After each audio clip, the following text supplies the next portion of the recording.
Elaine, I'm here in the Emerald City of Seattle, where President Xi Jinping will land tomorrow morning.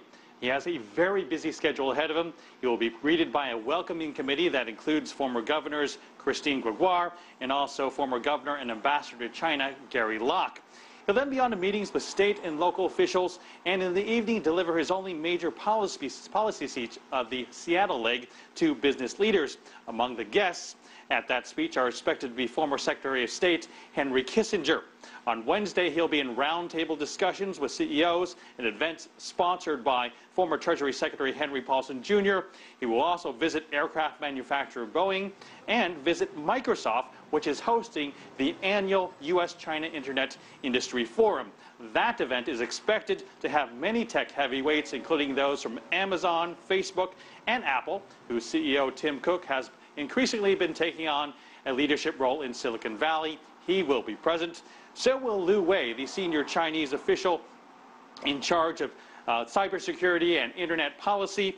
That should make for an interesting discussion as U.S. tech companies are pushing for more access to the China market, while the Chinese government wants them to host their servers within China so that they have access to their data. With such polar opposite ideas, it will be interesting to see whether they can find common ground. One person who is very hopeful that President Xi's trip will significantly boost economic ties is former Washington governor and ambassador to China, Gary Locke. I spoke with him recently. He believes the two countries need each other to be strong economically. China has always been concerned about the U.S. economy, making sure that we got out of the recession so that Americans were working, had money in their pockets, would buy things at the department stores and so forth, where a lot of the stuff is actually made in China. So a strong, healthy U.S. economy means jobs for the Chinese people. But the relationship over the years goes up and down, just like our relationship with other countries. But the key thing is that we have the ability to talk about those differences, to address them, and to try to move forward.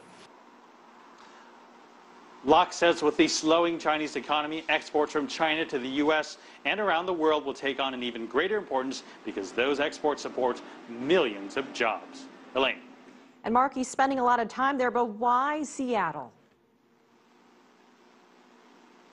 That's a good question. Many would think other cities would be a more appropriate choice, but President Xi is actually the fourth Chinese president to visit Seattle. Deng Xiaoping visited Seattle after relations between the two countries were normalized. So did President Jiang Zemin, and as well as Hu Jintao in 2006. Now, there is a big Chinese and Asian influence here. Asian Americans make up about 14% of the population, the 11th largest Asian population in the United States, and business with China is booming. The state of Washington did more with trade with China than any other U.S. state. That's nearly $30 billion of trade per year. Nearly 1/4 of Washington's exports go to China. So big business on the agenda here in Seattle. Elaine. All right, CCTV's Mark New live for us in Seattle.